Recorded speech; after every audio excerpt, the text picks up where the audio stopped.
சில பேரை இப்படி சொல்றது உண்டு, அடுத்தவங்களை அனுசரித்து நடந்துக்க தெரியல, அவன் என்ன சார் மனுஷன் அப்படிம்பாங்க. சக மனிதர்களோட எப்படி பழகிறது அப்படின்னு தெரியாததுனாலேயே பல பேர் இன்னைக்கு சங்கடப்பட்டுக்கிட்டு இருக்கிறாங்க. வசதி வாய்ப்பெல்லாம் சரியா இருக்கும், ஆனால் வாழ்க்கை சரியா இருக்காது. இன்னொருத்தர்கிட்ட எப்படி பேசுறது பழகிறதுங்கிறது தெரியாததுனால தான் இந்த அவஸ்தை. சரி, இந்த அவஸ்தை இல்லாமல் வாழறது எப்படி? இதுக்கு அனுபவசாலிகள் சில வழிமுறைகளை சொல்றாங்க. அதெல்லாம் என்னென்னங்கிறத இப்போ தெரிஞ்சுக்குவோம். முதல்ல நம்ம நாக்கு நம்ம கண்ட்ரோலில் இருக்கணும். வார்த்தைகளை கொட்டி விட்டு அதுக்கப்புறம் அள்ள முடியாமல் கிடந்து கஷ்டப்படக்கூடாது. எப்படி பேசுகிறோங்கிறதும் முக்கியம், பேசுகிறப்ப எப்படி முகத்தை வச்சிருக்கிறோங்கிறதும் முக்கியம். அன்பாக பேசினாலும் நல்லா இருக்கும். அப்படி பேசுகிறப்ப ஆதரவாக அவர் தோள் மேலே ஒரு கையை போட்டுக்கிட்டு பேசினா இன்னமும் நல்லா இருக்கும். ரெண்டாவது விஷயம், இன்னொருத்தர்கிட்ட பேசுகிறப்ப வாக்குறுதிகளை அள்ளி வீசக்கூடாது. கொடுக்குற வாக்குறுதி குறைச்சலாக இருக்கணும். அப்படி கொடுத்த வாக்குறுதியை கண்டிப்பாக நிறைவேற்றணும். நாம் ஒருத்தரை பாராட்டுறோம் அல்லது அவரை பற்றி அபிப்பிராயம் சொல்கிறோம்னா அது ஆக்கப்பூர்வமாக இருக்கணும். நம்ம பாராட்டு அல்லது விமர்சனம் அடுத்தவருடைய முன்னேற்றத்துக்கு உதவுறது மாதிரி இருக்கணும். நாம் சொல்கிறத கேட்டுட்டு அவன் தலையில் கையை வச்சுட்டு உட்காந்துடக்கூடாது. எப்பவும் உற்சாகமாக இருக்கணும், முகம் மலர்ச்சியாக இருக்கணும். மனுஷன் இருந்தால் வருத்தம், கவலை, ஏமாற்றம் எல்லாம் இருக்க தான் செய்யும். அதெல்லாம் மனசில் இருக்கட்டும். அந்த வருத்தமும் கவலையும் ஏமாற்றமும் சேர்ந்துக்கிட்டு நம்ம முகத்தில் இருக்கிற மலர்ச்சியை மூடி மறைக்கிறதுக்கு நாம் இடம் கொடுத்துடக்கூடாது. எந்த விஷயத்தை பற்றி யாருக்கிட்ட பேசினாலும் வெளிப்படையாக பேசணும், திறந்த மனசோட பேசணும். மூடி மறைச்சி முன்னு மூழ்கிக்கிட்டு இருக்கக்கூடாது. இன்னொருத்தர்கிட்ட பேசுகிறப்போ விவாதம் பண்ணுங்க, அது தப்பு இல்லை. ஆனால் வாதாடிக்கிட்டு இருக்கக்கூடாது. அதாவது என்ன சொல்கிறாங்கன்னா, டிஸ்கஸ் பண்ணலாம், ஆர்கியூ பண்ணக்கூடாதான். நம்மக்கிட்ட இருக்கிற நல்ல குணங்களை நாம் எடுத்து சொல்லிகிட்டு இருக்கக்கூடாது. அந்த நல்ல குணங்களே நம்மளை பற்றி எடுத்து சொல்லணும், அது மாதிரி நடந்துக்கணும். அதே மாதிரி அடுத்தவங்க கிட்ட உள்ள கெட்ட குணங்களை பற்றி அவசியம் இல்லாமல் நாம் பேச வேண்டியதில்லை. உங்களை பற்றி யாராவது தப்பாக பேசுகிறாங்களா, அப்படி அவங்க பேசுகிறதுல உண்மை இல்லையா அப்படின்னா அதை நீங்கள் பொருட்படுத்த வேண்டியதில்லை, விட்டுடலாம். அது தானாக போயிடும். ஒரு 4-5 பேரோட பேசிக்கிட்டு இருந்தீங்கன்னா எல்லாருக்கும் முக்கியத்துவம் கொடுங்க, யாரையும் அலட்சியப்படுத்தாதீங்க. தமாஷா பேசலாம், ஆனால் உங்கள் தமாஷ் அடுத்தவங்களை கேலி பண்ணுறதா இருக்கக்கூடாது. நமக்கு கிடைக்க வேண்டியது கிடைக்கலையே அப்படிங்கிற தவிப்பு நம்மக்கிட்ட இருக்கக்கூடாது, அது தேவையில்லை. உங்கள் செயல்பாடுகள் தெளிவாக இருக்கட்டும், பாராட்டு தானாக அவங்கள தேடிட்டு வரும். இன்னொரு மனுஷனுடைய மனசில் கௌரவமான ஒரு இடத்த பிடிக்கணும்னா நாம் இந்த குணத்தை எல்லாம் நம்மகிட்ட வளர்த்துக்கணும். இதெல்லாம் அனுபவசாலிகள் சொல்லியிருக்கிற குறிப்புகள். இந்த குறிப்புகளை சரியாக புரிஞ்சுக்கணும், அது முக்கியம். தப்பாக புரிஞ்சுக்கிட்டா என்ன ஆகும் தெரியுமா? இதை கேளுங்க. ஒருத்தர் வந்தார், சார் அடுத்தவங்க தோள் மேலே கையை போட்டுக்கிட்டு அன்பாக பேசணும்னு சொன்னீங்க, அப்படி தான் பேசினேன். அவர் முதுகை கூட தட்டி கொடுத்தேன், என் வேலை போயிட்டுது சார், வீட்டுக்கு அனுப்பிச்சிட்டாங்க அப்படின்னார். யாருக்கிட்ட அப்படி பேசுனீங்கன்னு கேட்டோம். என் முதலாளிகிட்ட சார் அப்படிங்கிறார் ரொம்ப சோகமா. ஒரு சின்ன பையன் வந்தான், அவனை பார்த்து ஒரு கேள்வி கேட்டோம். ஏன்ப்பா உங்கள் வீட்டில் அம்மா புத்திசாலியா அப்பா புத்திசாலியா அப்படின்னு. அவன் அலட்சியமா நம்மளை பார்த்து சிரிக்கிறான். என்ன சார் இது, இந்த காலத்தில் இது கூட தெரியாமல் இருக்கிறீங்களே அப்படிங்கிறான். ஒரு சின்ன பையன் நம்மளை பார்த்து இப்படி கேட்டு விட்டானே அப்படின்னு நினைக்கிறப்போ நமக்கு ஒரு மாதிரி ஆகிடும். அதுக்கப்புறம்தான் இந்த தாத்தா பாட்டிலாம் சொல்கிற ஒரு கதை ஞாபகத்துக்கு வந்தது. அது என்ன கதை தெரியுமா? ஒரு ஊரில் ஒரு அம்மாவும் பிள்ளையும் இருந்தாங்களாம். அந்த மகனுக்கு திடீர்னு தேசாந்திரம் போய் வரணும்னு ஆசை வந்துட்டுது. ஊராக போய் சுற்றி பார்க்கணுங்கிற ஆசை. அந்த அம்மாவுக்கு இது பிடிக்கல. மகனை பிரிஞ்சு இருக்கிறதுக்கு அவங்க மனசு இடம் கொடுக்கல. வேணாப்பான்னு சொல்லி பார்த்தாங்க, அவன் கேட்கல. திடீர்னு புறப்படவும் செஞ்சுட்டான். சரி, இனிமேல் அவனை தடுக்க முடியாதுன்னு முடிவு பண்ணிக்கிட்டாங்க அந்த அம்மா. இருந்தாலும் புத்திசாலித்தனமாக ஒரு யோசனை பண்ணாங்க. மகனை கிட்டத்தில் கூப்பிட்டாங்க, அவங்ககிட்ட சொன்னாங்க, இதை பாருப்பா, நீ தேசாந்திரம் போகிறதுன்னு தீர்மானம் பண்ணிவிட்ட, அதை நான் தடுக்கலை, போயிட்டு வந்துடும். ஆனால் போகிறதுக்கு முன்னாடி எனக்கு ஒரு வாக்குறுதி கொடுத்துட்டு போ அப்படின்னாங்க. போகிறப்போ ராத்திரியாக இருந்தாலும் பகலாக இருந்தாலும் சரி புளிய மரத்து நிழலில் தான் தங்கணும். திரும்பி வர்றப்போ இரவும் பகலும் நீ வேப்ப மரத்து நிழல்லே தங்கணும் அப்படின்னாங்க. சரி அப்படியே செய்கிறேன்னு சொல்லி வாக்குறுதி கொடுத்தான் பையன். புறப்பட்டு போனான். போகிற வழியில் புளிய மரத்து நிழல்லே தங்கினான், தூங்கினான். அப்படி போய்கிட்டே இருந்தான். 7வது நாள் அவன் உடம்பு சுகமில்லாமல் போயிட்டுது. ரொம்பவும் பலவீனமாயிட்டான். இனிமேல் நடக்க முடியாதுங்கிற நிலைமை வந்துட்டுது. யோசிச்சு பார்த்தான், சரி இதுக்கு மேலே போக வேண்டாம் அப்படின்னு முடிவு பண்ணிட்டு திரும்பி வர ஆரம்பிச்சுட்டான். திரும்பி வர்றப்போ வழியில் வேப்ப மரத்து நிழலையே தங்கி தங்கி வந்தான். நாளுக்கு நாள் உடம்பு சரியாக வந்துட்டுது. 7வது நாள் வீட்டுக்கு வந்து சேர்றான். உடம்பு பழையபடியே கலகலப்பாயிட்டுது. பூரண சுகம். தேசாந்திரம் போன பையன் திரும்பி வந்துட்டானே அப்படின்னு அந்த அம்மா ஆச்சரியப்படலை. ஏன்னா அவங்களுக்கு தெரியும் இப்படி ஆகும்னு. பையன் சீக்கிரமாக திரும்பி வரணுங்கிறதுக்காக தான் அவங்க அந்த யோசனையை சொன்னாங்க. என்ன விஷயங்கிறதையும் அவங்களே சொன்னாங்க. மகனே, புளிய மரத்து நிழல் உடம்புக்கு உஷ்ணத்தை கொடுக்கும், சீக்க உண்டாக்கும். அதனால் நீ தொடர்ந்து புளிய மரத்து நிழலில் தங்கினாவே நோய்க்கு ஆளாயிட்ட. அதனால் பயணத்தை முடிச்சுக்கிட்டு திரும்பி வரணுங்கிற முடிவுக்கு வந்துட்ட. திரும்பி வர்றப்போ நீ தங்கினது வேப்ப மரத்து நிழல். அது உடம்புக்கு குளிர்ச்சியை தரக்கூடியது, நோயை தீர்க்கக்கூடியது. அதனால் சுகமாக வீட்டுக்கு சேர்ந்துட்ட. உன்னோட தேசாந்திர பயணத்தை தடுக்கிறதுக்காக தான் இப்படி பண்ணினேன் அப்படின்னாங்களாம் அந்த அம்மா. பார்த்தீங்களா அம்மாவோட புத்திசாலித்தனத்தை? அப்பாவாக இருந்தால் இப்படியா பண்ணுவார்? ஒரு அப்பா பையன்கிட்ட 10 ரூபா கொடுத்து இதை எடுத்துக்கிட்டு அடுத்த ஊருக்கு போய் அங்கே இருக்கிற மாமா கிட்ட இதை கொடுத்துட்டு வாடா, வழியில் எங்கேயாவது மரத்தடியில் படுத்து தூங்கி விடாதே அப்படின்னு எச்சரிக்கை பண்ணி அனுப்புனாராம். பையனுக்கு எச்சரிக்கையாக வாழறது எப்படிங்கிறத கற்றுக் கொடுக்கறதுக்காக இப்படி பண்ணார். அவன் பணத்தை வாங்கிக்கிட்டு போனான். அப்பா சொன்னதை மறந்துட்டு ஒரு மரத்தடியில் படுத்து தூங்கிட்டான். அவனுக்கு தெரியாமல் அவன் பின்னாடியே போன அப்பா அவன் கையில் இருந்த அந்த 10 ரூபாயை நைஸாக எடுத்துகிட்டு வந்துட்டார். அவன் பையில் தானே வச்சுருந்தான், அது தெரியாமல் எடுத்துகிட்டு வந்துட்டார். அவன் தூங்கிக்கிட்டு இருக்கான். எடுத்துகிட்டு ஒரு மறுபடியும் வீட்டுக்கு வந்துட்டார். பையன் முழிச்சுக்கிட்டு பையை தடவி பார்க்குறான், பணத்தை காணும். அழுதுகிட்டே திரும்பி வந்தான். அப்பா கிட்ட விஷயத்த சொன்னான்.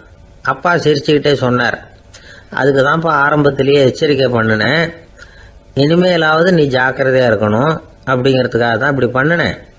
அந்த பணம் எங்கேயும் போயிடல, நான் தான் அதை உனக்கு தெரியாமல் எடுத்து வச்சிருக்கிறேன். இதோ பாரு அப்படின்னு சொல்லிட்டு சைடு பாக்கெட்டில் கையை விட்டா அது ஓட்டையாக இருக்குது. அதை எவனோ ஏற்கனவே கத்திரிச்சு எடுத்துகிட்டு போயிட்டான். இப்போ அப்பா முகத்தில் அசடு வழிஞ்சுதான். ஒரு ஆள் இருந்தான், நிறைய பணம் சம்பாதிச்சான். ஆனால் செலவு பண்ண மனசு வரல, கருமி. அவன் என்ன பண்ணா, சேர்த்த பணம் பூராவையும் ஒரு மரத்தடியில் புதைச்சி வச்சுருந்தான். வாரத்துக்கு ஒரு தடவை அந்த மரத்தடிக்கு வருவான். புதைச்ச இடத்த ஆவலோடு பார்த்துக்கிட்டு இருப்பான். அதுக்கப்புறம் போயிடுவான். அவ்வளவுதான். ஒரு நாள் ஒரு திருடன் வந்தான். இவன் புதைச்சி வச்சுருந்ததெல்லாம் எடுத்துகிட்டு போயிட்டான். இது தெரிஞ்சு போச்சு. அந்த கருமி புலம்ப ஆரம்பிச்சிட்டான். இவன் புலம்பலை கேட்டதும் அக்கம் பக்கத்தில் இருந்தவங்கெல்லாம் ஓடி வந்தாங்க. என்ன விஷயம்னு விசாரித்தாங்க. இவன் சொன்னான். ஒரு பெரியவர் கேட்டார், ஏப்பா வாரம் இந்த இடத்த பார்க்கறதாக சொன்னியே, எப்போவாவது இதில் இருக்கிற பணத்தை எடுத்து செலவு பண்ணியிருக்கியா அப்படின்னு கேட்டார். நான் அப்பப்போ அதை பார்க்கறது தான் வழக்கம், அதை தொட்டதே இல்லைன்னு அவன். சரி அப்படின்னா இப்போவும் நீ அதே மாதிரி வாரம் ஒரு தடவை இந்த இடத்த பார்த்துட்டு போகலாமே அப்படின்னாராம் அந்த பெரியவர். அதுவும் சரிதானே, எவ்வளவு காலமானாலும் அவன் அந்த பணத்தை எடுத்து செலவு பண்ண போகிறதில்ல. அப்படி இருக்கிறப்ப உள்ளே பணம் இருந்தாலும் ஒன்று தான், இல்லாமல் போனாலும் ஒன்று தான். இதிலிருந்து என்ன புரியுதுன்னா, ஒருத்தர்கிட்ட இருக்கிற பணத்தை கொண்டு அவர் பணக்காரரா ஏழையா அப்படின்னு முடிவு செய்கிறது சரியில்லை. அந்த செல்வத்தை அனுபவிக்கிற திறன், பயன்படுத்துகிற திறன், அதை வச்சு தான் அவர் ஏழையா பணக்காரரா அப்படிங்கிறத நிர்ணயம் பண்ணணும். அதுதான் சரி. செலவு பண்ண தெரியாதவன் சேகரம் பண்ணிகிட்டே இருக்கிறதுனால என்ன பிரயோஜனம்? தலைமுடியே இல்லாதவன் தாராளமாக சீப்புகளை வாங்கி சேகரம் பண்ணுறது மாதிரி தானே இது. சில சமயம் செலவு பண்ண நாம் தயாராக இருந்தால் கூட அந்த செல்வம் நமக்கு பயன்படுறதில்ல. அரேபியாவில் ஒரு நகை வியாபாரி விலை உயர்ந்த முத்துக்களை எல்லாம் அவர் வச்சு வியாபாரம் பண்ணிகிட்டு இருந்தார். அவர் ஒரு சமயம் ஒரு பாலைவனம் வழியாக போயிட்டு இருக்கிறார் ஒட்டகத்தில். அப்போ திடீர்னு கடுமையான புயல் வீச ஆரம்பிச்சுட்டுது. திசை தவறி இவர் எங்கேயோ வந்துட்டார். கூட வந்தவங்களையும் காணலை, எங்கே போனாங்களோ தெரியல. இவர் ரொம்ப பயந்து போய் அங்கேயும் எங்கேயுமா அலைஞ்சு தெரிகிறார். வழியே தெரியல. பசி கடுமையாயிட்டுது. ஒட்டகத்து முதுகில் ஒரு மூட்டை இருந்தது. அதை பிரித்து பார்த்தார். உள்ளே ஏதாவது இருக்கான்னு தேடி பார்க்குறார். அது வரைக்கும் கண்ணில் தட்டுப்படாத அபூர்வமான ஒரு பை கண்ணில் பட்டுது. ஆஹா, அதில் ஏதாவது சாப்பிட்றதுக்கு இருக்கும் அப்படின்னு நினச்சி ஆவலாக அதை பிரித்து பார்க்குறார். அந்த பையில் விலை உயர்ந்த முத்துக்கள் நிறைய இருந்துதான்.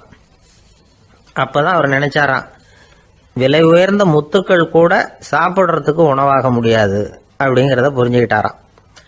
எந்த நேரத்தில் எது நமக்கு தேவையோ அது நமக்கு தாராளமாக கிடைக்கணும். அப்படி அது கிடைக்கிறதுக்கு நம்மக்கிட்ட இருக்கிற செல்வம் பயன்படணும். அது நமக்கும் பயன்படலாம், நம்ம மூலமா அடுத்தவங்களுக்கும் பயன்படலாம்.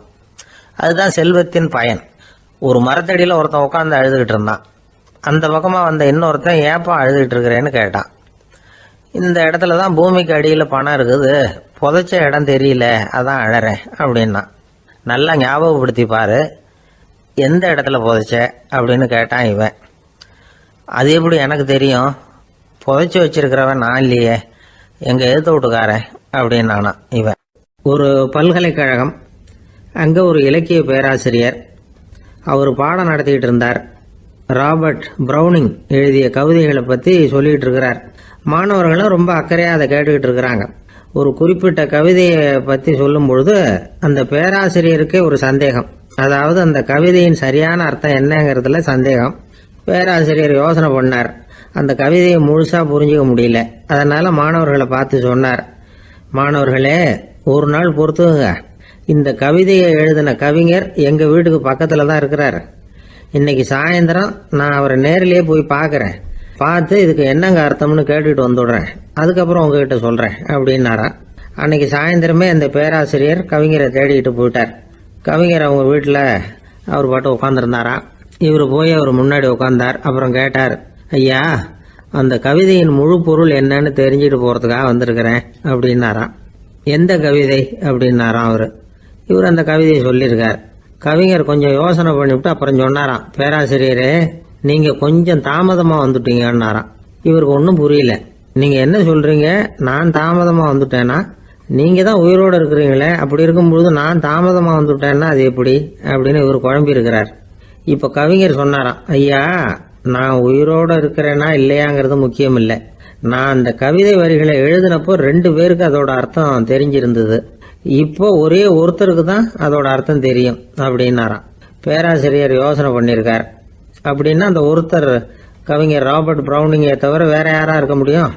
இவர் தான் அப்படிங்கிறத அவர் மனசில் நினச்சிக்கிட்டார். அதனால சொன்னார், ஐயா, நான் தாமதமாக வரல, அந்த கவிதையின் பொருள் என்ன அது சொல்லுங்கன்னார். பேராசிரியரே, நான் சொல்றது உங்களுக்கு புரியலன்னு நினைக்கிறேன். நான் இந்த வரிகளை எழுதினப்போ 2 பேருக்கு அதோட அர்த்தம் தெரிஞ்சிருந்தது. அந்த 2 பேர் யாருன்னா, ஒருத்தர் ராபர்ட் ப்ரௌனிங், அதாவது நான், இன்னொருத்தர் கடவுள். இப்போ அது கடவுளுக்கு மட்டும்தான் தெரியும். நானே இதை பற்றி பல தடவை யோசனை பண்ணி பார்த்தேன். இது ரொம்ப அழகானது, ஆனாலும் ரொம்ப வழுக்கலானது. அதை பிடிச்சிட்டோம்னு நினச்சிக்கிட்டு இருக்கும் பொழுதே காற்று மாதிரி அது உங்ககிட்ட இருந்து ஓடி போயிடுது. எனக்கு ரொம்பவும் வருத்தமாக தான் இருக்குது. நிச்சயமாக நான் தான் இந்த வரிகளை எழுதியிருக்கிறேன். அதில் அர்த்தம் இருக்குங்கிறது எனக்கு தெரியும், அதை நான் உணர்றேன். ஆனால் நீங்கள் என்னை மன்னிக்கணும், எனக்கே கூட அதை என்னால் விளக்க முடியல. அப்படி இருக்கும் பொழுது உங்களுக்கு எப்படி அதை நான் விளக்க முடியும் அப்படின்னாரா அந்த கவிஞர். அனுபவிக்கப்படக்கூடிய எல்லாமே விளக்கப்படக்கூடிய ஒன்றல்ல, விளக்கப்படும் எல்லாமே அனுபவிக்கப்படக்கூடிய ஒன்றல்ல அப்படிங்கிறது ஞானிகளுடைய கருத்து. அதுக்காக தான் அந்த சம்பவம். வாழ்க்கையில் நீங்கள் தொடர்ந்து ஆய்வு செய்து கொண்டே இருக்கக்கூடிய விளக்கங்களை ஒருபோதும் அடைய முடியாத பரிமாணங்கள் இருக்கிறதுனால தான் அது அலுப்பு தட்டாமல் இருக்குது. உங்களால் நிறைய அனுபவிக்க முடியும், இருந்தாலும் நீங்கள் அனுபவித்து அறிந்த விஷயங்கள் கூட வார்த்தைகளால் விளக்கப்பட முடிவதில்லை அப்படிங்கிறது பெரியோர் சிந்தனை. இதெல்லாம் ஒரு பக்கம் இருக்கட்டும். நமக்கு தெரிஞ்ச பேராசிரியர் ஒருத்தர் 1 மணி நேரம் ரொம்ப விவரமாக வகுப்பு எடுத்தார். கடைசியாக சொன்னார், மாணவர்களே, ரொம்பவும் எளிமையாக விளக்கமாக எல்லா விவரமும் சொல்லியிருக்கிறேன். அதனால் இதில் உங்களுக்கு சந்தேகம் வர்றதுக்கு வாய்ப்பே இல்லை. இருந்தாலும் கேட்க வேண்டிய கடமை கேட்குறேன். இது வரைக்கும் நடத்தினதில் யாருக்காவது ஏதாவது சந்தேகம் உண்டா அப்படின்னு கேட்டாராம். எனக்கு ஒரே ஒரு சந்தேகம் தான் சார் அப்படின்னு எழுந்திரிச்சு நிற்கிறான் ஒருத்தன். என்னன்னு கேட்டாராம். இது வரைக்கும் நீங்கள் என்ன பாடம் சார் நடத்துனீங்க அப்படின்னானா அவன். பந்திக்கு முந்தர ஆசாமிகள் நம்மள பல பேர் உண்டு. அப்படி முந்தறதுக்கு கூட முயற்சி பண்ணுறவங்க நிறைய பேர் இருக்கிறாங்க. இதில் என்ன ஒரு விஷயம்னா, பந்திக்கு முந்தறது கூட தப்பு இல்லை. ஆனால் அப்படி ஒரு விருந்தில் ஆளாக போய் உட்காந்து சாப்பிட்டா கூட வெளியில் வர்றப்ப என்ன பெரிய விருந்து வச்சுட்டான், சாம்பாரில் உப்பு இல்லை, ரசத்தில் காரம் இல்லை அப்படின்னு குறை சொல்லிகிட்டே வர்றது இருக்கு பாருங்க, அது சரியில்லை, நாகரிகமும் இல்லை. கல்யாண பத்திரிகையில் என்ன போட்டிருக்குது, என் பொண்ணுக்கும் இன்னார் பையனுக்கும் கல்யாணம், எல்லாரும் குடும்பத்தோடு வந்திருந்து மணமக்கள் ஆசீர்வதிக்கணும், இப்படி தானே போட்டிருக்கோம். குடும்பத்தோடு விருந்து சாப்பிட்டு சாப்பாடு எப்படி இருக்குன்னு அபிப்பிராயம் சொல்லிவிட்டு போங்க அப்படின்னா போட்டிருக்கு கல்யாண பத்திரிகையில். ஒருத்தர் வீட்டு விசேஷத்துக்கு போயிருக்கோம்னா எவ்வளவோ அசௌகரியங்கள் நமக்கு ஏற்படலாம். ஏராளமான கூட்டம் வந்திருக்கும். எல்லாரையும் அவங்க தனித்தனியாக கவனிச்சுக்கிட்டு இருக்க முடியாது. நாம தான் அனுசரித்து நடந்துக்கணும். நாமளா போய் வாழ்த்த வேண்டியவங்களை வாழ்த்தி விட்டு சேரணும். அதை விட்டுட்டு பத்திரிக்கை கொடுத்தானேன்னு போனேன், கவனிப்பே சரியில்லை அப்படின்னு புலம்பிக்கிட்டு இருக்கக்கூடாது. ஒரு விருந்துக்கு போனால் அங்கே எப்படி நடந்துக்கணும் அப்படிங்கிறத பற்றி கூட அனுபவசாலிகள் சில விவரங்கள்லாம் சொல்லியிருக்கிறாங்க. இந்த காலத்தில் கல்யாணம், பிறந்த நாள், அது இதுன்னு நிறைய விருந்துகள் நடக்குது. அதெல்லாம் எதுக்காக? மனித உறவுகளை வளர்த்துக்கிறதுக்காக தான், வேற எதுக்கு? ஒரு விருந்துக்கு போனால் அமைதியாக பொறுமையாக போய் உட்காரணும். அடித்து பிடிச்சிக்கிட்டு இடத்த பிடிக்க போகிறேன் அப்படின்னு நிற்கக்கூடாது. முதல் பந்தி நடந்துக்கிட்டு இருந்தால் அது முடிஞ்சு இலை எடுத்து சுத்தம் பண்ணதுக்கு அப்புறம் போய் உட்கார்றது தான் நாகரீகம். இலை எடுக்கிறதுக்கு முன்னாடியே அங்கே போய் உட்காந்தா நல்லா இருக்காது. நீங்கள் சாப்பிட்டுட்டு உட்காந்துருக்கீங்களா, சாப்பிட்றதுக்கு உட்காந்துருக்கீங்களா, பார்க்குறவங்களுக்கு சந்தேகம் வந்துடும். அதே மாதிரி இலையில எல்லா ஐட்டமும் பரிமாறினதுக்கு அப்புறம் சாப்பிட ஆரம்பிக்கணும். ஒவ்வொரு ஐட்டமாக வைக்க நாம பாட்டுக்கு எடுத்து உள்ளே தள்ளிகிட்டே இருந்தோம்னா எதை வச்சோம் எதை வைக்கலன்னு பரிமாறினவரே குழம்பி போயிடுவார். ஏன்னா எப்போ பார்த்தாலும் இலை காலியாகவே இருக்கும். சாப்பிட்றப்போ உங்கள் சாப்பாட்டையே நீங்கள் கவனிக்கணும். அடுத்தவங்க இலையில என்ன இருக்குது, பக்கத்தில் இருக்கிறவர் எதை அதிகமாக சாப்பிட்றார், இதெல்லாம் நமக்கு என்னத்துக்கு? எல்லாரும் சாப்பிட்டு முடிக்கிற வரைக்கும் பொறுமையாக இருக்கிறது தான் நல்லது. நீங்கள் மட்டும் திடீர்னு பாதியில் எழுந்திரிச்சு பக்கத்தில் இருக்கிறவங்களுக்கு சங்கடமாக இருக்குமேங்கிறதெல்லாம் யோசிக்காமல் நீங்கள் பாட்டு எழுந்திரிச்சு போகக்கூடாது. பக்கத்தில் உள்ளவங்க உங்களை எழுந்திரிக்க சொன்னால் எழுந்திரிச்சு போகலாம். விருந்துகளில் சாப்பாட்டை வீணாக்கிறதே ஒரு நாகரிகமாக போட்டுது. இந்த காலத்தில் சாப்பாட்டுக்கே கஷ்டப்பட்டுக்கிட்டு பல பேர் இந்த உலகத்தில் இருக்கிறப்போ சாப்பாட்டை வீணாக்கிறது எவ்வளோ பெரிய மோசங்கிறத நினச்சி பார்க்கணும். வேணுங்கிற அளவுக்கு கேட்டு வாங்கி சாப்பிட்றது தான் முறை. விருந்தில் இந்த பஃபே அப்படின்னு சொல்லி ஒரு முறை சொல்கிறாங்கல்ல, அதாவது உணவு வகைகளையெல்லாம் பொதுவாக ஒரு இடத்துல வச்சுடுறது, நமக்கு தேவையானதை நாமே எடுத்து ஒரு தட்டில் போட்டுக்கிட்டு சாப்பிட வேண்டியது. இதில் கூட சில பேர் தேவைக்கு அதிகமாக எடுத்து போட்டுக்கிட்டு வீணாக்குறாங்க. சில சமயம் கடைசியாக சாப்பிட போகிறவங்களுக்கு எல்லா ஐட்டமும் கிடைக்காம போகலாம். அதை போய் பெருசு பண்ணிகிட்டு இருக்கக்கூடாது. என்ன சார் இந்த அளவுக்கு கூடவா நாகரிகம் தெரியாமல் இருக்கிறோம், இதை போய் பெருசாக சொல்ல வந்துட்டீங்களே அப்படின்னு நினைக்கலாம். ஒருத்தர் 2 பேருக்கு இந்த விவரம் தேவைப்படலாம்.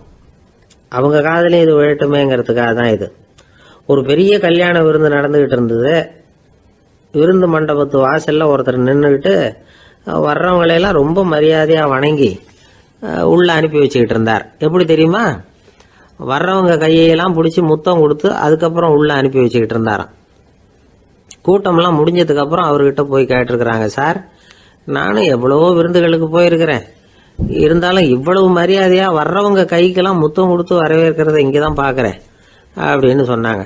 அதுக்கு அவர் சொன்னார், அட போங்க சார், நான் முத்தம் கொடுக்கல, முந்தின பந்திக்கு சாப்பிட்டவங்களே அடுத்த பந்திக்கும் வர்றாங்களான்னு மோந்து பார்த்து அனுப்பி வச்சுக்கிட்டு இருந்தேன் அப்படின்னார். ஒருத்தன் எப்படி நடந்துக்கிறாங்கிறத வச்சு தான் அந்த ஆள் எப்படிங்கிறத நாம் முடிவு பண்ணுறோம். ஆளுமைன்னு சொல்கிறோம்ல, அதுக்கு சூழ்நிலைகளை ஆளுகின்ற தன்மை அப்படின்னு விளக்கம் கொடுக்குறார் ஒரு உளவியல் நிபுணர். சரி, ஒரு மனிதனுடைய ஆளுமையை உருவாக்குகிற விஷயங்கள் என்னென்ன? பிறப்பு, வளர்க்கப்பட்ட விதம், படிப்பு, நண்பர்கள், சமுதாயம், இப்படி நிறைய உண்டு. ஆளுமையின் அடிப்படையில் சில மனநோய்கள் உண்டாகுது. அதெல்லாம் என்னென்னங்கிறத தெரிஞ்சு வச்சுக்கிட்டோம்னா நம்ம கூட இருக்கிறவங்கள அடையாளம் கண்டுபிடிக்கிறதுக்கு அது ரொம்ப உபயோகமாக இருக்கும். ஃப்ரெனாய்டு ஆளுமை அப்படின்னு ஒன்று. இந்த கோளாறு உள்ளவங்க எப்படி இருப்பாங்க தெரியுமா? அதிக உணர்ச்சி, சந்தேகம், பொறாமை இதெல்லாம் அதிகமாக இருக்கும்.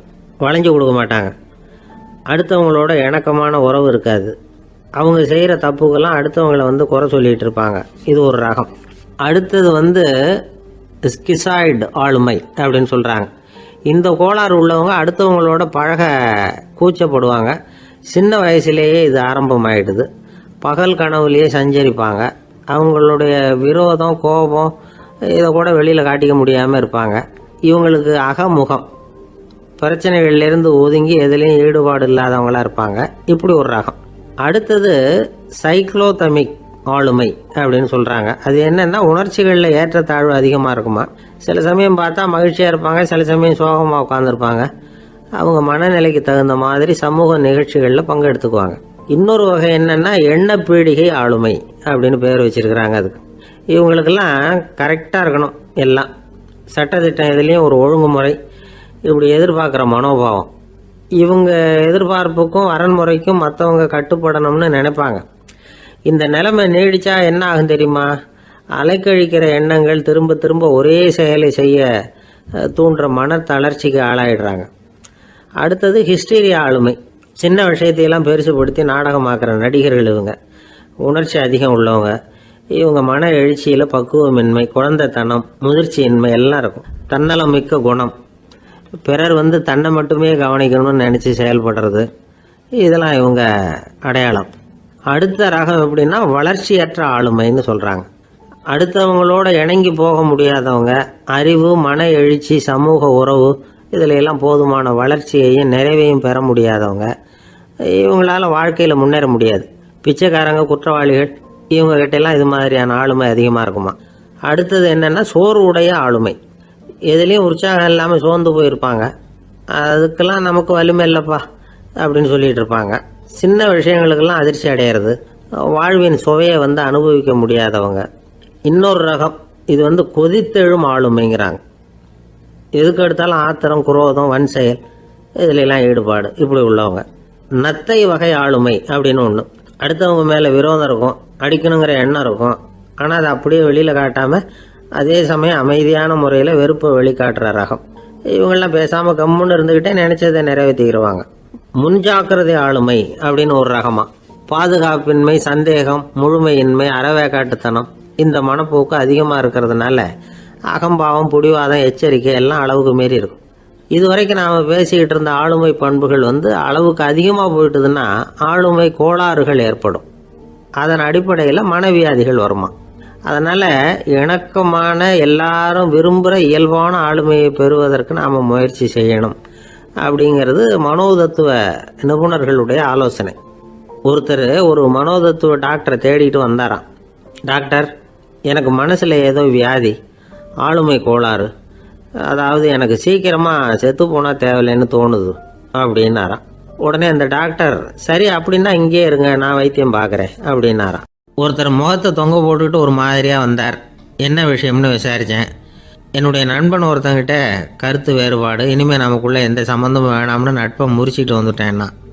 நண்பர்கள்னு இருந்தால் கருத்து வேறுபாடு வரத்தான் செய்யும்னு. கருத்து வேறுபாடு வராமல் இருக்கிறதுக்கு ஏதாவது வழி உண்டா அப்படின்னு கேட்டாங்க. அதை பற்றி நிபுணர்கள் சில யோசனைகளை சொல்லியிருக்கிறாங்கன்னு.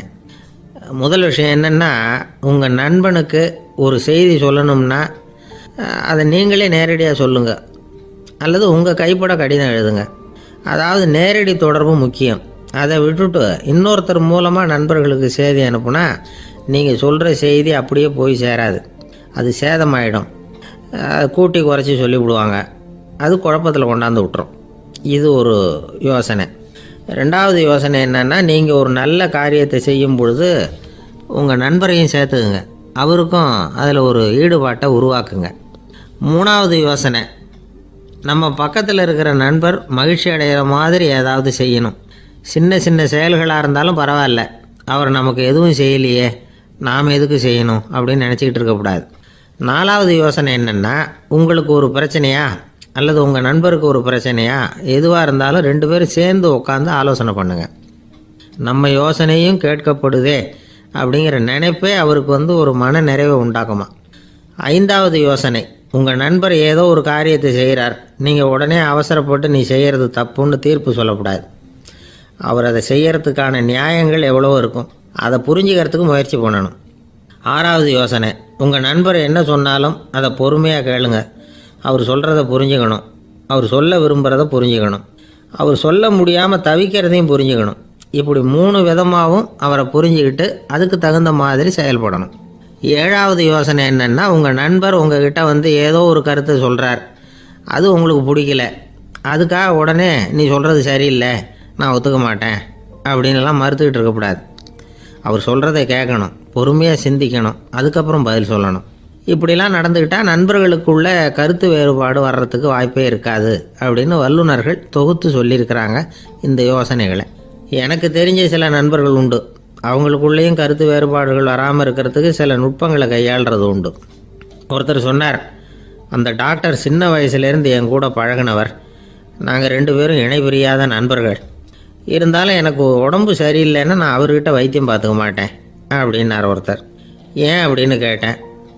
எங்கள் நட்பு கெட்டுப்போடக்கூடாது இல்லையா, அதனால தான் அப்படின்னார் இவர். ஒரு சிகை அலங்கார கூடம். ரொம்ப சுறுசுறுப்பாக எல்லாரும் வேலை செஞ்சுக்கிட்டு இருக்கிறாங்க. முடி வெட்டிக்க வந்திருக்கிறவங்க நிறைய பேர் எல்லாரும் வரிசையாக உட்காந்துருக்குறாங்க. அந்த சமயத்தில் திடீர்னு கதவை திறந்துக்கிட்டு ஒருத்தர் உள்ளே வர்றார். அவர் ஒரு பெரிய மனிதர். அவரும் முடி வெட்டிக்கிறதுக்காக தான் உள்ளே வந்திருக்கிறார். அவரை பார்த்த உடனே அங்கே வரிசையில் உட்காந்துருந்தவங்க எல்லாரும் எழுந்திரிச்சு அவர்கிட்ட வந்துட்டாங்க. அவரை சுற்றி நின்றுக்கிட்டாங்க. எப்படி இருக்கிறீங்க, நல்லா இருக்கீங்களா அப்படின்னு விசாரிக்க ஆரம்பிச்சிட்டாங்க. எல்லாம் முடிஞ்சதும் வந்தவர் கேட்டார், வரிசையில் கடைசியாக இருக்கிறவர் யார் அப்படின்னு கேட்டார். ஏன்னு கேட்டாங்க. நான் அதுக்கு அடுத்தபடியாக உட்காரணும், அதுக்காக தான் கேட்குறேன் அப்படின்னார். உடனே அங்கே இருந்தவங்கெல்லாம் என்ன சொன்னாங்க தெரியுமா? நீங்கள் வரிசையில் காத்திருக்கக்கூடாது, நீங்கள் அரசாங்கத்தின் தலைவர், உங்களுக்கு நேரம் முக்கியம், அதனால் நீங்கள் முன்னாடி போங்க அப்படின்னு சொன்னாங்க. ஆனால் அதை அவர் கேட்கல. தோழர்களே, உங்களுடைய கருத்துக்கு ரொம்ப நன்றி. எல்லாரும் வரிசையாக தான் வரணும், அதுதான் முறை. வரிசையில் வரணுங்கிற நடைமுறையை நானும் பின்பற்ற விரும்புகிறேன். நாம் எல்லாரும் சமமானவர்கள் அப்படின்னார். இப்படி சொல்லிவிட்டு வரிசையில் கடைசியாக இருந்த ஒரு நாற்காலியில் போய் உட்காந்துக்கிட்டார். தன் சட்டை பையில் இருந்த ஒரு செய்தித்தாளை எடுத்தார், படிக்க ஆரம்பிச்சிட்டார். ஆனால் அங்கே இருந்தவங்களால இதை பார்த்துக்கிட்டு சும்மா இருக்க முடியல. ஒருத்தர் எழுந்திரிச்சு வந்தார். ஐயா, இப்போ என்னுடைய முறை வந்திருக்குது, நான் தான் போக வேண்டிய முறை. உங்களை இங்கே காத்திருக்க வைக்கிறத விட ஒரு 5 ஆண்டுகளுக்கு கூட நான் முடி வெட்டிக்காமே இருந்துட முடியும் அப்படின்னார். அவர் மறுபடியும் சொன்னார், ஐயா, நீங்கள் வரிசை முறையை தாண்டி போக விருப்பப்படல, சரி, ஆனால் என்னுடைய முறையை மாற்றி கொடுக்கறதுக்கு எனக்கு முழு உரிமை இருக்குது. இதுக்கு பதிலாக உங்களுடைய கடைசி இடத்த நான் எடுத்துக்கிறேன், இதை நீங்கள் மறுக்க முடியாதுன்னார். அங்கே இருந்த மற்றவங்களும் இதை ஒரு மனசாக வற்புறுத்த ஆரம்பிச்சிட்டாங்க.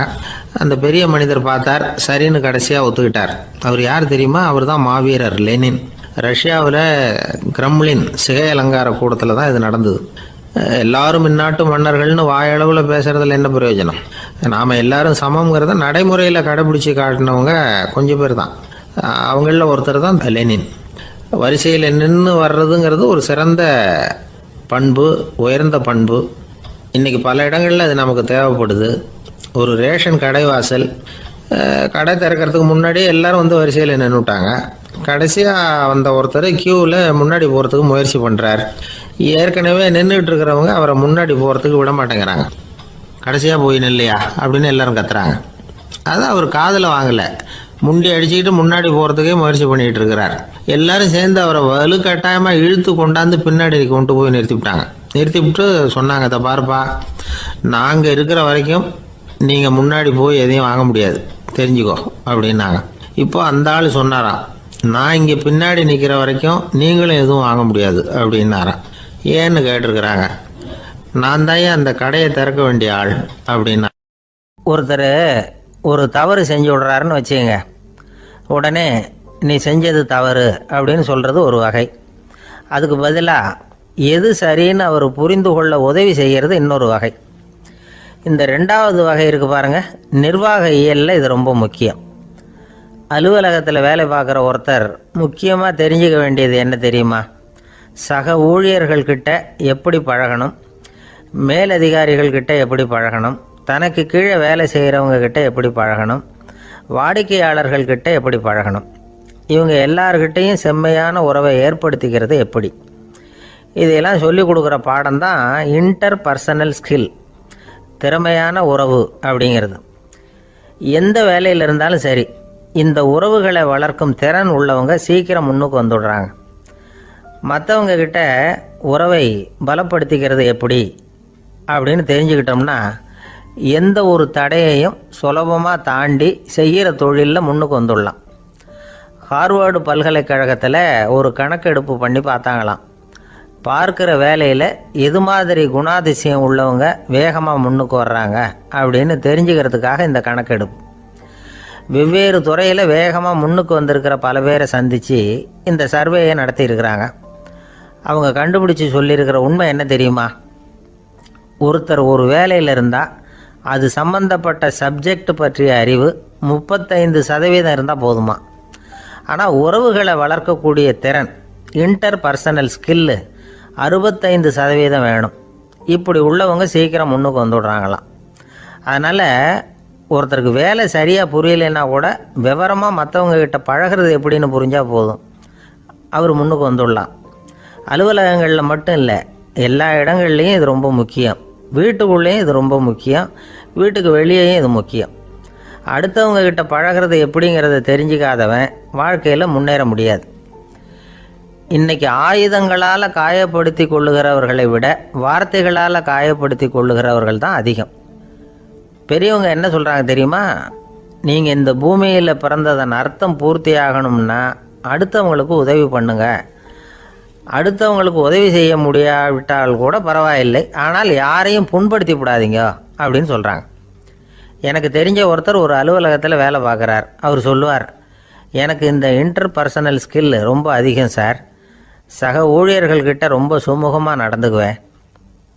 என் கூட வேலை பார்க்குற ஒருத்தருக்கு ஏதாவது ஒரு கஷ்டம்னா அந்த சமயத்தில் அவர் செய்ய வேண்டிய வேலையை நான் செஞ்சிருவேன் சார் அப்படிம்பார். நான் அவர்கிட்ட சமீபத்தில் அப்படி ஏதாவது செஞ்சுருக்கீங்களா அப்படின்னு கேட்டேன். செஞ்சுருக்கேன் சார். போன வாரம் புதன்கிழமை ஆஃபீஸில் என் பக்கத்து சீட்டுக்காரருக்கு வயிற்று வலி. உடனே நான் மெடிக்கல் லீவ் போட்டுவிட்டு எங்கள் வீட்டுக்கு போயிட்டேன் சார் அப்படின்னார். ஒரு சீன தேசத்து அரசர் இருந்தார். அவருக்கு வயசாயிட்டுது. அவருக்கு அடுத்தபடியாக அவருடைய புள்ள பட்டத்துக்கு வரணும், ஆட்சி பொறுப்பை ஏற்றுக்கணும். ஒரு நல்ல தலைவனுக்கு இருக்க வேண்டிய பண்புகள்லாம் தன்னுடைய மகனுக்கு இருக்கணும்னு விரும்பினார் அந்த அரசர். அதனால் இளவரசனை பக்கத்தில் இருந்த ஒரு குரு கிட்ட அனுப்புனார். இளவரசன் அவர்கிட்ட போய் சேர்ந்தான். அந்த குரு என்ன பண்ணார் தெரியுமா?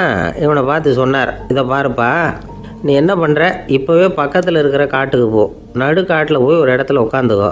அங்கே என்னென்ன சத்தம்லாம் உன் காதில் விழுதுன்னு கவனித்து கேளு.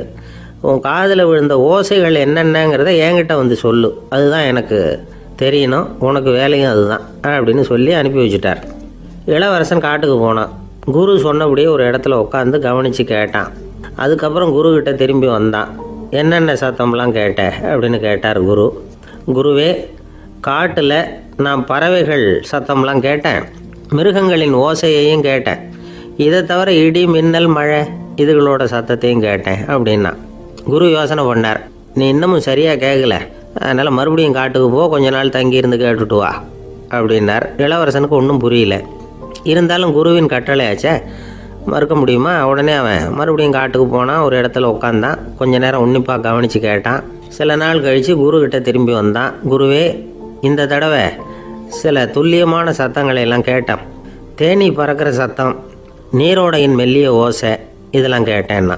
குரு சிரித்தார். நீ மறுபடியும் காட்டுக்கு போ, இன்னும் சில நாள் அங்கே இரு, முழுமையாக கவனமாக கேட்டுட்டு வா அப்படின்னு சொல்லி அனுப்பி வச்சுட்டார். இளவரசனுக்கு குழப்பம் அதிகமாயிட்டுது. ஒன்றுமே புரியல. மறுபடியும் காட்டுக்கு போனான். மௌனமாக ஒரு இடத்துல உட்காந்துட்டான். அப்படியே தியானத்தில் ஆழ்ந்துட்டான். சில நாளில் அவனுக்கு இதுவரை கேட்காத ஓசைகள்லாம் கேட்க ஆரம்பிச்சிட்டுது. இதைத்தான் நான் கேட்கணும்னு என்னுடைய குரு எதிர்பார்த்துருக்கிறாருங்கிறத புரிஞ்சுக்கிட்டான். உடனே குருக்கிட்ட ஓடனான். குருவே, இந்த தடவை காதுகளுக்கு கேட்க முடியாத சில ஓசைகளை கூட என்னால் உணர முடிஞ்சுது. பூ மலருகிற ஓசை, சூரியனால் பூமி சூடாகிறப்போ எழுகிற ஓசை, காலை பனித்துளியை இந்த புல்லுலாம் குடிக்கிற ஓசை, இது எல்லாம் என்னால் நல்லா கேட்க முடிஞ்சுது அப்படின்னா. குருவுக்கு இப்போ தான் திருப்தி ஏற்பட்டு தான். இளவரசனை பார்த்து சொன்னார், இதை பாருப்பா, இப்போ தான் நாட்டை ஆளுகிற தகுதி உனக்கு வந்திருக்குது அப்படின்னு சொல்லி அதுக்கு விளக்கமும் கொடுத்தாராம். எந்த அரசன் தன்னுடைய மக்களின் இதயம் பேசுகிற மௌன மொழியை, மௌன வார்த்தைகளை கேட்குறானோ அவன்தான் ஆள தகுதி உள்ளவன். எந்த அரசன் தன்னுடைய மக்களின் உணர்ச்சிகளை உண்மையாக உணர்றானோ அவன்தான் முதன்மையான அரசன். போலி வார்த்தைகளை மட்டும் கேட்டுட்டு பல மௌன ராகங்களை காதில் வாங்கிக்காதவன் அரசனே இல்லை. எந்த நாட்டில் எப்போ ஒரு அரசன் தன்னுடைய மக்களின் உணர்ச்சிகளை கேட்க மறுக்கிறானோ அன்னையிலேருந்தே அந்த நாடு அழிய தொடங்குது அப்படின்னு அர்த்தம். இதுதான் அந்த குரு இளவரசனுக்கு போதிச்சது. வாயால் பேசுகிறத மட்டும் கேட்டு ஏமாறக்கூடாது, உணர்ச்சிகளையும் கேட்கறதுல தான் மனப்பக்குவம் உண்டாகும். மக்கள் உணர்ச்சிகளை புரிந்து கொள்ளாத அரசர்கள் நீடிச்சிருக்க முடியாது. அது மாதிரி நாடுகளில் அடிக்கடி குழப்பம் தான் உண்டாகும். அப்படி இருந்தால் அடிக்கடி ஆட்சி மாறிக்கிட்டு இருக்கும். அப்படிப்பட்ட ஒரு தேசம், அங்கே ஒரு சிறைச்சாலையில் 3 கைதிகள் பேசிக்கிட்டு இருந்தாங்க. ஒருத்தன் சொன்னான், நான் இந்த நாட்டு ராஜாவை எதிர்த்து பேசிக்கிட்டு இருந்தேன், அதனால் என்னை பிடிச்சி கொண்டாந்து இங்கே போட்டுட்டாங்க அப்படின்னா ஒருத்தன். இன்னொருத்தன் சொன்னான், நான் இந்த நாட்டு ராஜாவை ஆதரித்து பேசிக்கிட்டு இருந்தேன், அதனால் என்னை பிடிச்சி கொண்டாந்து இங்கே தள்ளிவிட்டாங்க அப்படின்னா. அது சரி, நீ என்ன தப்பு பண்ண அப்படின்னு சொல்லி 3வது ஆளை பார்த்து இவங்க கேட்டாங்க. அதுக்கு அந்த ஆள் சொல்கிறான், நான் தான் இந்த நாட்டு ராஜா அப்படின்னானா. ஒரு நண்பர், அவர்கிட்ட பேசிக்கிட்டு இருந்தேன். மனித உறவுகள் பற்றி அவர் சொல்லிகிட்டு இருந்தார். அமெரிக்காவில் தந்தை மகன் உறவு எப்படி இருக்குது அப்படிங்கிறத விளக்கிறதுக்கு அவர் ஒரு கதையை சொன்னார்.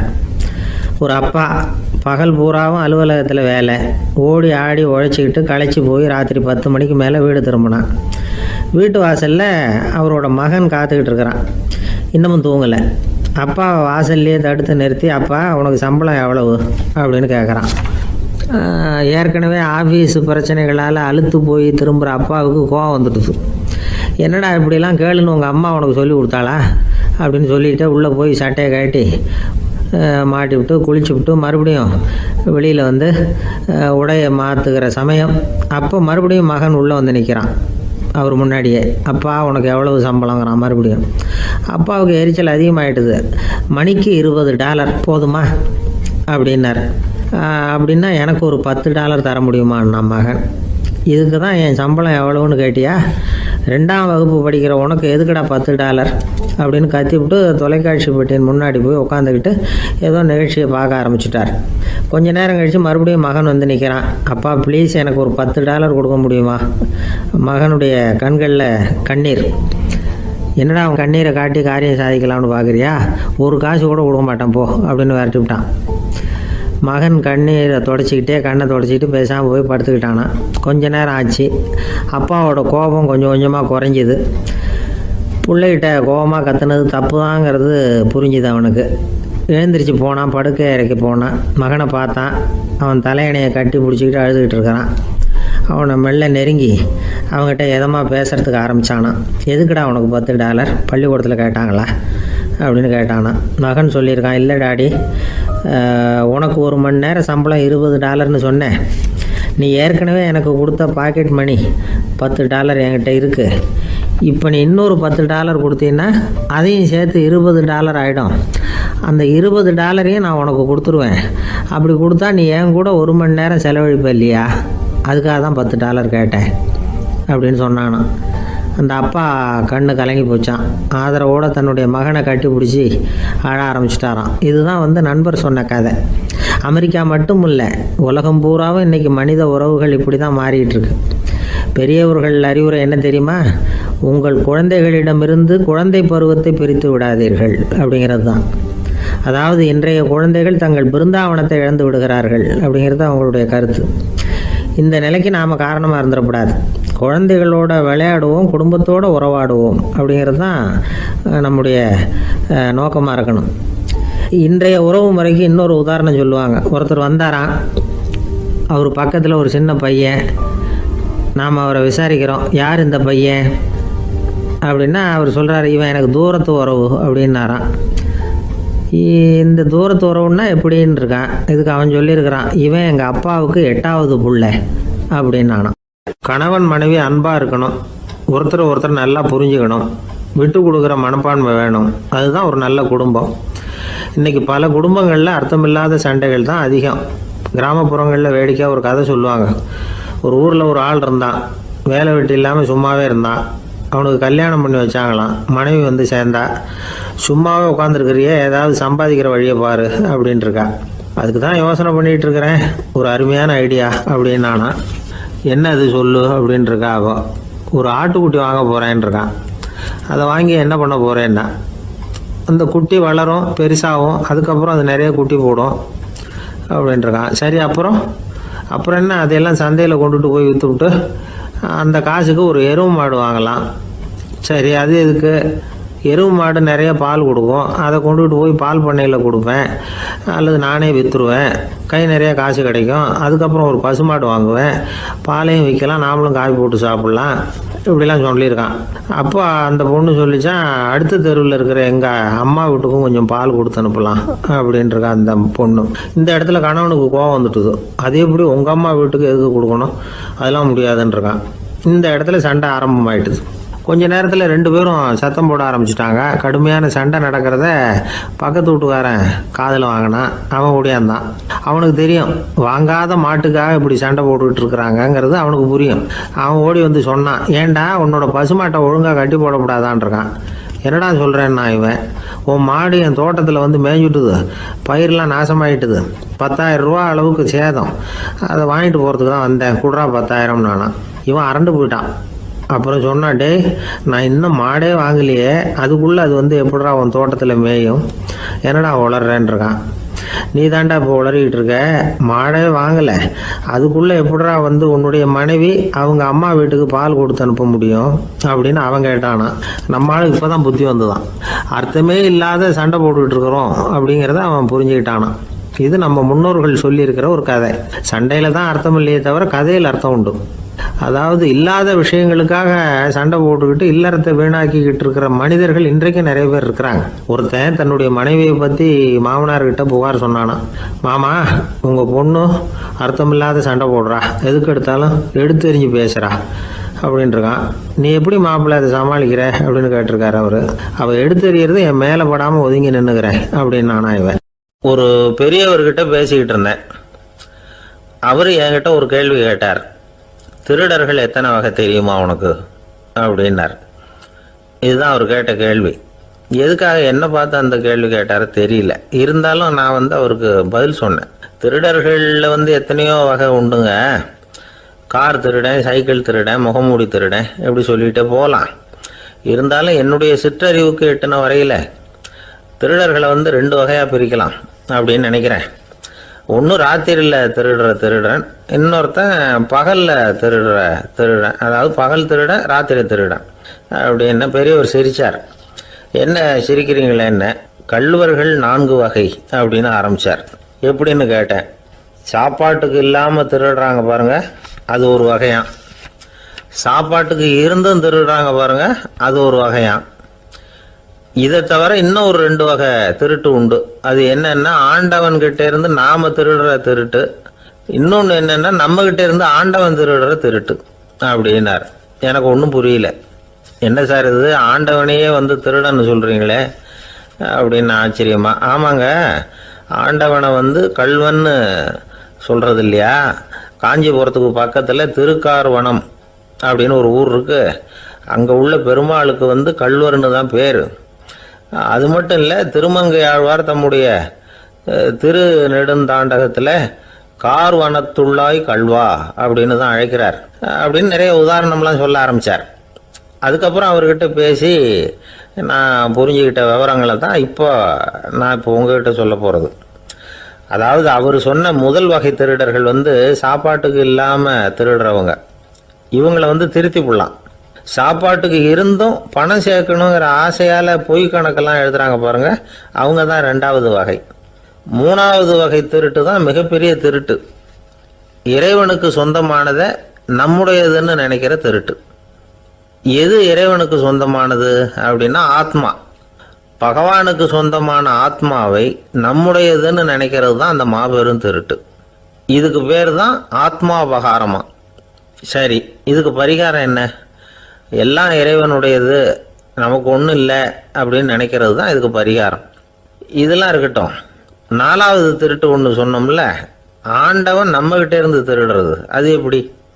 ஆண்டவனை கள்வன்னு சொல்கிறாங்க, அது சரி. அவர் என்னத்தை திருடினார்? இப்போ இன்னொருத்தருக்கு சொந்தமான ஒன்றை எடுத்து வச்சுக்கிறது தான் கள்ளத்தனம். ஆனால் ஆண்டவன் எடுத்துக்கிட்டோம்னா இருக்கிறது எல்லாமே அவனுக்கு சொந்தம். அப்படி இருக்கிறப்போ அவரை எப்படி கள்வன்னு சொல்கிறது? இது என்ன புரியாமல் இருக்குதே அப்படின்னு சொல்லி பார்த்தா அதுக்கும் விளக்கம் சொல்கிறாங்க அவங்க. அதாவது ஆண்டவனுக்கு உருவமே கிடையாது, அரூபமாக இருக்கிறவன், அதாவது உருவம் இல்லாமல் இருக்கிறவன். அப்படி உள்ள பகவான் நம்மளை மாதிரி உருவத்தில் இருக்கிறான்.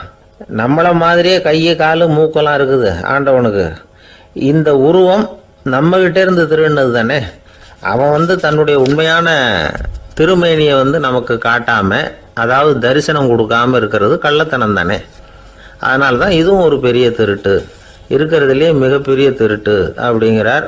என்கிட்ட பேசிக்கிட்டு இருந்தார், இந்த விஷயம்லாம் சொல்லிட்டு இருந்தாரு அந்த பெரியவர். அதாவது திருட்டை ஆன்மீக நோகத்தில் அவர் பார்க்குறார். நம்ம பார்வையில் இதை விட அபூர்வமான திருட்டுலாம் இங்கே உண்டு. அபூர்வமான திருடர்களும் உண்டு. ஒரு திருடன் சிறையிலிருந்து விடுதலையாகி வெளியில் போனான். கொஞ்ச நாளில் மறுபடியும் திரும்பி ஜெயிலுக்கு வந்துட்டான். அப்போ சிறை அதிகாரி அவனுக்கு அறிவுரை சொன்னாராம். ஏன்பா இப்படி அடிக்கடி தப்பு பண்ணிவிட்டு ஜெயிலுக்கு வந்துடுறிய, உனக்கு சொந்த பந்தம் எதுவும் இல்லையா? உனக்கு அப்பா, அண்ணன், தம்பிகள் அவங்க கூட எல்லாம் சேர்ந்து வாழணுங்கிற ஆசை இல்லையா அப்படின்னு கேட்டிருக்கார். அவங்களோட சேர்ந்து வாழணுங்கிற ஆசை எனக்கு நிறைய உண்டுங்க சார் அப்படின்னு அவன். அப்புறம் எதுக்கு இப்படி ஜெயிலுக்கு வந்துடுற அப்படின்னாரான் அவர். அவங்க எல்லாருமே இங்கே தானே சார் இருக்காங்க அப்படின்னு அவன்.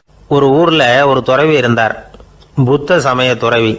அந்த ஊர் மன்னன் அவரை பற்றி கேள்விப்பட்டிருக்கான். ஒரு நாள் புறப்பட்டு போனான், துறவியின் பாதங்களை தொட்டு வணங்கினான். அதுக்கப்புறம் சொன்னான், ஐயா, நான் உங்களை அரண்மனைக்கு அழைச்சிட்டு போகிறதுக்காக வந்திருக்கிறேன். இனிமே நீங்கள் இங்கே எதுக்கு இருக்கணும் அப்படின்னானா. அவன் மனசுக்குள்ளே என்ன நினைப்புன்னா, இவர் எங்கே வர போகிறாரு, நான் ரொம்ப எளிமையானவன், எனக்கு எதுக்கு அரண்மனை வாசம்னு சொல்லிவிடுவார் அப்படின்னு நினச்சிருக்கான். ஆனால் அந்த துறவி என்ன பண்ணார் தெரியுமா? அப்படியா, சரி போகலாம், வா, போய் உன் ரதத்தை கொண்டுட்டு வா, அரண்மனைக்கு போகும்பொழுது அதுக்கு தகுந்த மாதிரி ஆடம்பரமாக போகணும் அப்படின்னு விட்டாரான். துறவி இப்படி சொன்னதும் அந்த மன்னனுக்கு மனசுக்குள்ள சந்தேகம் வந்துட்டுது. இவர் உண்மையிலேயே துறவி தானா, ஏமாத்து பேர் வழி மாதிரி தெரியுதே அப்படின்னு நினச்சிருக்கான். இருந்தாலும் இனிமேல் என்ன பண்ணுறது, சொல்லியாச்சு. ரதத்தை கொண்டுகிட்டு வந்தான். துறவி ஏறி உக்காந்தார். பக்கத்தில் ராஜா. அவர் ரொம்ப உற்சாகமாக வரார். இவன் ரொம்ப சோர்ந்து போய் வரான். துறவி மரத்தடியிலேயே வாழ்ந்து பழக்கப்பட்டவர், அரண்மனையில் எளிமையாக ஒரு இடத்துல உட்காந்துக்குவார் அப்படின்னு நினச்சான். ஆனால் அப்படி இல்லை. அரண்மனைக்கு வந்த உடனே அந்த துறவி அதை கொண்டுட்டு வா, இதை கொண்டுட்டு வான்னு சொல்லி உத்தரவு போட ஆரம்பிச்சிட்டார். அரண்மனையில் இருந்தால் அரசனை மாதிரி இருக்கணும் அப்படிங்கிறார். ராத்திரி பூரா சௌரியமாக தூங்கினார். பகலில் அரண்மனை தோட்டத்தில் உலாவ வேண்டியது, நீச்சல் குளத்தில் குளிக்க வேண்டியது, இப்படியே பொழுது போக்கிட்டு இருக்கிறார். அந்த அரண்மனையில் துறவி மகிழ்ச்சியாக இருக்கிறார். மன்னனால் அப்படி இருக்க முடியல. அவருக்கு எந்த கவலையும் இல்லை, இவனுக்கு அரசாங்க கவலைகள். துறவி அப்படி இருக்கிறத இவனால் தாங்கிக்க முடியல. ஒரு நாள் அவர்கிட்டே போய், நான் உங்ககிட்ட கொஞ்சம் பேசணும் நானா. துறவி பார்த்தார். நான் இந்த அரண்மனைக்கு வரும்பொழுதே நீ என்னமோ என்கிட்ட கேட்கணும்னு நினைச்ச, ஏன் காலதாமதம்? நீ அனாவசியமாக உன்னையே தொந்தரவு பண்ணிட்டு இருக்கிற, நீ கவலையாக இருக்கேங்கிறது எனக்கு புரியுது. நான் மரத்தடியில் இருந்தப்போ கூட என்னை அடிக்கடி சந்திச்சுக்கிட்டு இருப்பேன், ஏதாவது விளக்கம் கேட்கறது உண்டு. இங்கே வந்த பிறகு என்னை சந்திக்கிறது கூட அபூர்வமாக போயிட்டுது. நீ இப்போ என்ன கேட்க போறேங்கிறது எனக்கு தெரியும், இருந்தாலும் கேள் அப்படின்னாராம். வேற ஒன்றும் இல்லைங்க, இப்போ உங்களுக்கும் எனக்கு என்ன வித்தியாசம்? 2 பேரும் அரண்மனையில் தான் இருக்கிறோம். நீங்கள் மகிழ்ச்சியாக இருக்கிறீங்க, நான் அப்படி இருக்க முடியல. இவ்வளவுக்கும் நீங்கள் முன்னாடி இருந்தது மாதிரி இல்லை. தினமும் தங்க தேர் கேட்குறீங்க, உயர்தரமான ஆடைகள் அணிகிறீங்க, சுவையான சாப்பாடு. இப்படி இருக்கிறப்போ உங்களுக்கும் எனக்கு என்ன வித்தியாசம்? இதுதான் மன்னனுடைய கேள்வி. இதுக்கு பதில் சொல்கிறேன், என் கூட புறப்பட்டு வா, இந்த நகரத்துக்கு வெளியில் போவோம் அப்படின்னு சொல்லி அரசனை கூப்பிட்டுக்கிட்டு ஊர் எல்லைக்கு சேர்ந்தார் துறவி. அங்கே போய் சொன்னார், இதை பாருப்பா, இந்த இடத்த தான் தேடிக்கிட்டு இருந்தேன்.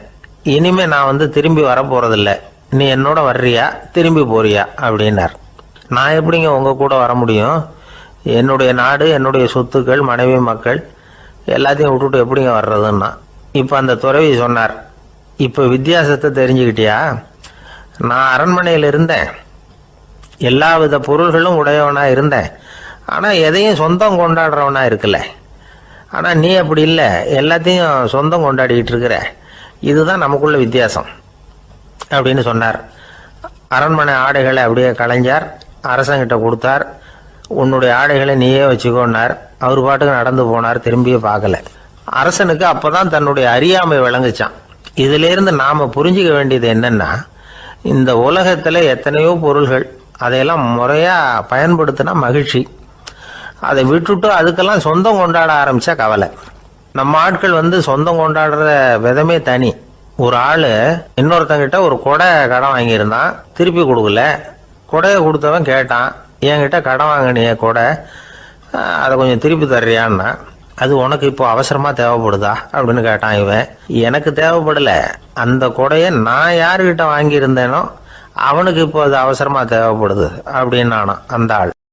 ஒரு ஊர்ல ஒரு புகழ்பெற்ற பத்திரிகையாளர் இருந்தார்.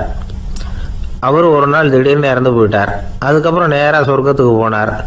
சொர்க்கத்தின் வாசல்ல நின்றுகிட்டு இருந்த ஒருத்தர் அவரை தடுத்தார்.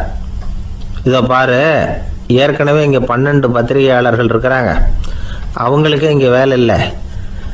அதுக்கு என்ன காரணம்னா, சொர்க்கத்தில் திடுக்கிடும் செய்திகள்லாம் ஒன்றும் கிடையாது. அப்படி என்ன இருக்க போகுது? இங்கே எல்லாம் அது ஒழுங்காக நடந்துகிட்டு இருக்கோம். எல்லாம் ஒழுங்காக நடந்தால் பத்திரிகைகளுக்கு சுவாரஸ்யமான கொலை கொள்ளை தீ வைப்பு இது மாதிரி எதுவும் இங்கே இல்லை. ஏற்கனவே இங்கே இருக்கிறவங்க எல்லாரும் மரத்தடியில் உட்காந்துக்கிட்டு தியானம் பண்ணிகிட்டு இருக்கிறாங்க. அந்த ஒரே செய்தி தான் தினமும் இங்கே வந்துக்கிட்டு இருக்குது. அதை படிக்கிறதுக்கே இங்கே ஆள் கிடையாது. அதனால் நான் என்ன சொல்கிறேன்னா, நீ பேசாமல் நரகத்துக்கே போயிடு. அங்கே எவ்வளவோ நிகழ்ச்சிகள் நடந்துக்கிட்டு இருக்கு. அங்கே தான் அதிகமான பத்திரிகையாளர்கள் தேவைப்படுறாங்க.